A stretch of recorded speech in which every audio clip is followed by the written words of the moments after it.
This is Craig here from Marvelous Plumbing and Heating. You asked for it, you're going to get it today. We're going to cut apart a hot water tank for you. See what's in the inside.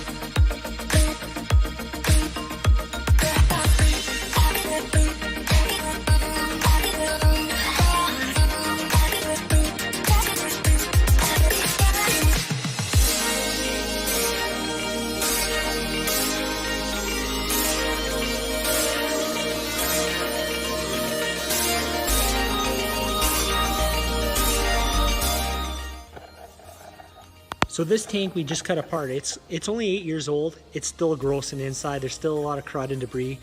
We didn't have any ancient ones here that are 30 plus years old. But we'll take a look in the inside and you guys can take a look and see what it's all about in the inside. I can explain it a little bit more on this one because it's old. It's still rotten on the inside. But if I cut apart a 40-year-old one, you can't see the inner workings of it. It's gonna be gross. We actually have one in our shop. It's probably 40 years old.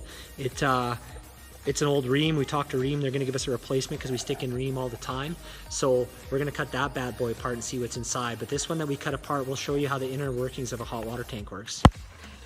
So on the inside of every tank, we have a dip tube. This dip tube goes down and puts cold water down to the bottom of the tank and heats it up and comes out up the port up there. That rusted piece there is actually a hole. And so the hot water comes out there. This here is a gas valve, right? It senses the temperature and then it tells the tank when to come on and when to come off. This here is your pressure relief valve. So that's if there's too much pressure built up in a tank or too much heat inside the tank, it'll come out this here. There's spring and rubber there, so sometimes these will drip. They just need to be replaced. But never cap this off because you can create a bomb. These things will go right through your roof if you plug off that and the tap. There's the tap right there, the drain to drain it on the bottom, right? You can see it down there. There's one of our grinder discs from cutting it apart. But there's still, you can see the debris. And in the previous video, you can see parts of there's an anoid rod that comes out of the back. So the anoid rods, they help take electrolysis out of the tank. So basically, it stops the tank from corroding in the inside. And you can change them, but now with the tanks only lasting 6 years, like good luck getting them out. They're hard to get out. Sometimes you can, sometimes you can't. Sometimes you're changing the tank anyway because it breaks off or something, right? But there's a couple other options nowadays. Ream has a feature where you can change this out and this out, and they're titanium rods. So they go down there and they're titanium, and they'll also take the electrolysis out before your tank starts corroding.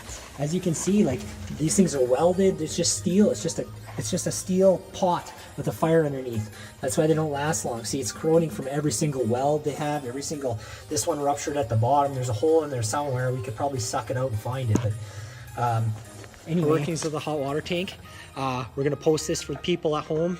Like I said, this is only 8 years old and that's gross on the inside. That thing's corroded and that's just on city water. So we'll cut open our one from the shop and there's probably gonna be 10 inches of crap in there. We'll see.